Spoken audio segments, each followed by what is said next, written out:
Hey, what's up guys? Welcome back to my channel. Today I'm gonna talk a little bit about how to charge for a welding truck and welder, how to charge, what I charge, just from my point of view. For those of you who may not know, my name's Austin Ross. I've been a pipeline welder for about 8 years now, and here on this channel I share tips and tricks for rig welders, pipeliners, and the pipeline lifestyle. Before we get started, I wanted to thank everyone who has subscribed to my YouTube channel. I'm super fortunate, super grateful for you guys. I've had a kind of an influx of subscribers here in the past couple of weeks, and I just want to thank you for those of you that have been around from the start, but also those of you that have just subscribed. And those of you that haven't been around long, I wanted to let you know that we do have a clothing store, Industrial Tradition, which is where we sell these leather patch hats and these mugs, the logo, Industrial Tradition logo. We have that clothing store. We have stickers and hoodies and shirts and all that stuff. But we also just opened my store, a Ross Welding store, that has more like welding related. Industrial Traditions, more of like a umbrella situation. It's not just about welding. And a Ross Welding has stickers like welding gloves, emojis, and like just more pipeline welding apparel. Well, not so much apparel, but like in the stickers department. But we have hoodies, A Ross Welded branded hoodies, A Ross Welding hats, and stuff like that. So just wanted to let you know in case any of you were interested. And again, thank you all for all your support. Alright, so I've tried to film this video a couple times already today. I've been to Tulsa, welded on a 2-inch, made a couple of 12-inch welds on 45. And if you haven't watched, I love going to the school and visiting and hearing old pipeline stories and hanging out with welders all day. It's just a good time up there at the school, It's a good time. I always enjoy going up there and getting to know people and welding, But yeah, so that's what I've done today. But to answer the question, what to charge for a welding truck,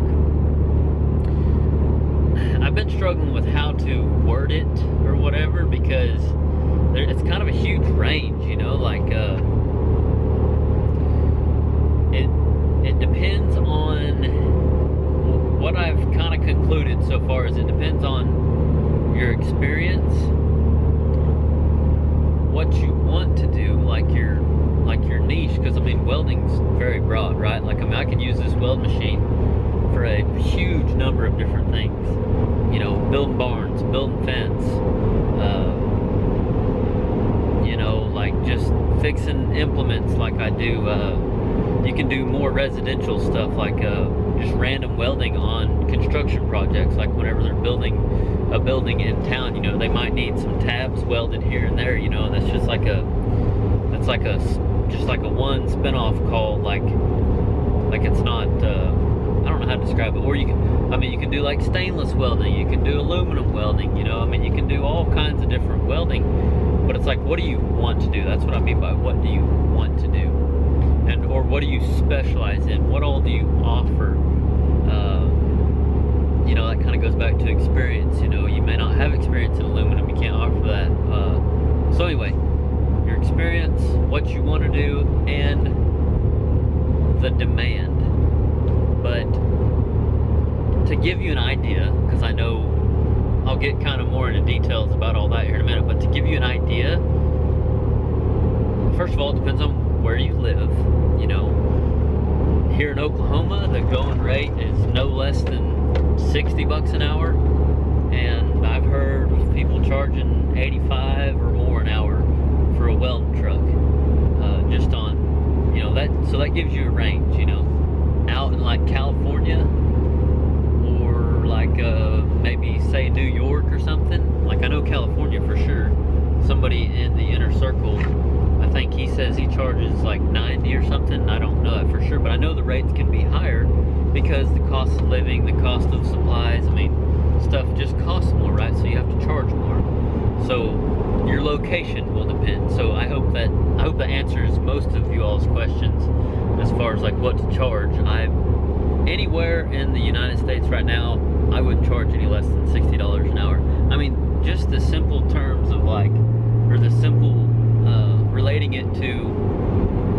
any other service space, like on call, like plumber, or I'm trying to think of who else gets called like last minute, you know.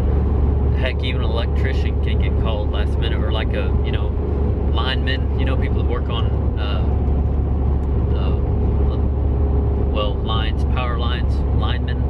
That kind of brings up the demand part. Like whenever a storm comes through, well, there's a demand to get this electricity fixed. It's the same deal. Like if somebody's in a hurry or needs, or like broke down on the side of the road, excuse me, if somebody's broke down on the side of the road and they need their axle fixed, they're gonna pay more for somebody to, you know, either after hours or just to pull off of what they normally do, what they specialize in, to come fix their, you know, their trailer that needs fixed. And that's not because they're gouging them, but that's like it's like the demand thing, you know. Or if you luck into finding somebody that specializes in, or if you just know somebody that's a welder, you know, say you're broke down outside of town and you know a welder. Okay, so either somebody you know, or maybe you know somebody that specializes in on-call types of welding, like last-minute calls of welding. If that's what he does, like if that's what he advertises, like if I advertise that I got a 24-hour service, you know, like you can call me any time of day, like emergency welding, if you will, then like chances are they may not be as much as somebody else that you might know that builds fence for a living, and they're building fence all day, and you call them in the middle of the day and they need to pull one of their guys off of a fence job, or they got to pull off a job that's their, you know, bread and butter, and they plan on making X amount of dollars a day to come fix your trailer that might only take an hour to fix. Well, to make it worth their while of pulling off, they're going to maybe charge more, charge a minimum. That's just kind of goes back to a business model also. So I'm kind of just throwing out examples, but I hope it kind of sheds some light on some business aspects of, you know, a service-based business in general, but specifically the welding business. And this is all just my personal personal experience. Like I definitely I've never built a business as far as like hiring and employees and stuff. Like I don't know, you know, the proper business layout and all that stuff. But I did want to try to answer this question, because I've got this question a lot, and try to give you guys an idea that are just now getting into welding and don't have any idea what to charge. So a lot can go into it, but one thing, and I think this is probably my advice for the week, is do not undervalue your skills. I think if everybody keeps that mindset, if you're going to run a welding truck, it's better for the economy, and it's better for everybody that runs a truck and welder, you know. To give you an idea, okay, so truck and welder, you charge minimum $60 an hour right now. And then like a single-hand welder, single-hand means you're working for somebody else, running their welding machine. You know, maybe, you know, like building fence, but you're running somebody else's truck, like they provide the truck and welder. Or you're working single-hand in like a facility, like a, you know, like a cracker plant, or any type of plant, and they hire single-hand welders. That means the contractor supplies the welding machines, and they just hire single-hand welders, as in all you got to do is bring your hood and gloves, maybe not even gloves, I don't know, but and you just come weld. You don't have to have your own machine. So those type of welders, on average, I would say make anywhere from 30 to 40. Well, 30 is like more like pipe welders. I'm sure there's single-hand welders that make as little as $10 an hour. I was technically a single-hand welder whenever I worked at that shop right after high school. But as far as like your, you know, like pipe welders or whatever, like, well, I'll just generalize the whole thing. Single-hand welders make anywhere from $10 an hour to $45 an hour, just to give you an idea. 30 to 45 is like what your pipe welders are going to make in, like, you know, plants and refineries and stuff. So like, if somebody says they're going to pay you $30 an hour or $45 an hour to run your truck and welder, what are you going to do? You're most likely not gonna do it. I'm not saying people don't, but like, if it were me, I would not do that, because I can go work somewhere and not have to have a truck and welder and be getting paid $30 an hour. So like, I hope that gives you guys an idea of, you know. Now there's also the aspect of what all the contractor supplies. You know, if you run into a gig where, you know, you're making $45 an hour running your truck, but they're supplying oil changes, tires, they supply fuel for your truck, like if they're supplying all that, like that's money that's not coming out of your pocket. And benefits, like if they're offering a pension or all that, you have to take into consideration too, you know. So it's like, I hope this was, I could totally get off on a huge rant, as if I haven't already, but I've explained this to the best of my ability right now in my career and the knowledge that I know, and I hope it has helped. But that would be my advice 5 minutes later, to do not undervalue your skills. So I hope some of the stuff that I've mentioned and given examples for in this video has helped kind of give you an idea of what you should be charging for your truck and welder. So anyway, I think that is going to wrap it up for this video.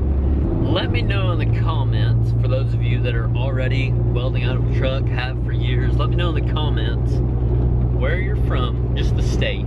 I don't need like details, your address or anything, but just the state you're from and what the going rate is for a truck and welder that you've heard, in hopes that it helps people that are watching this video. And then one more piece of advice that I want to add on to this. With all this being said about how much to charge for a truck and welder,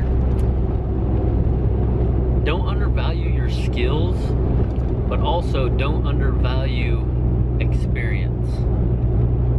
This kind of goes for those of you that haven't got into the real world yet. Maybe you're still going to welding school or what have you. One of the biggest things that you need to get started as a rig welder, as a pipeline welder, is experience, right? So like, I talk about a lot how I worked at a shop for $10 an hour right after high school, and I don't regret it. So that's my advice, is do not undervalue experience. Here it is, real simple.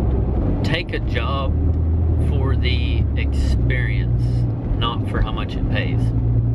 Especially when starting out. Fresh out of high school or fresh out of welding school, no matter how old you are. I don't care if you're 35 years old and you just got out of welding school. Be willing to take a shop job if that's your only option. I mean, if you have ties to a pipeline job or a oil field job that pays good, absolutely do that. Like, I mean, whatever. But if you have no other option, or you don't want to work away from home at first or whatever, or you don't have a welding truck put together yet, take a fabrication job, building trailers, I don't care what it is. I mean, preferably not like an automatic job, but I mean, that would still be experience. When I say automatic, I mean like ditch witch parts.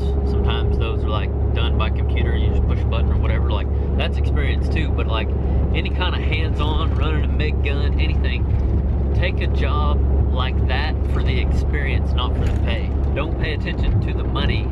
Take the job for the experience. That's my piece of advice. Just when starting out.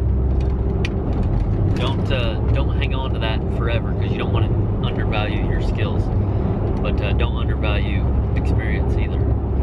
Thank you for watching. We will see you all next Friday. And remember, learn something every day.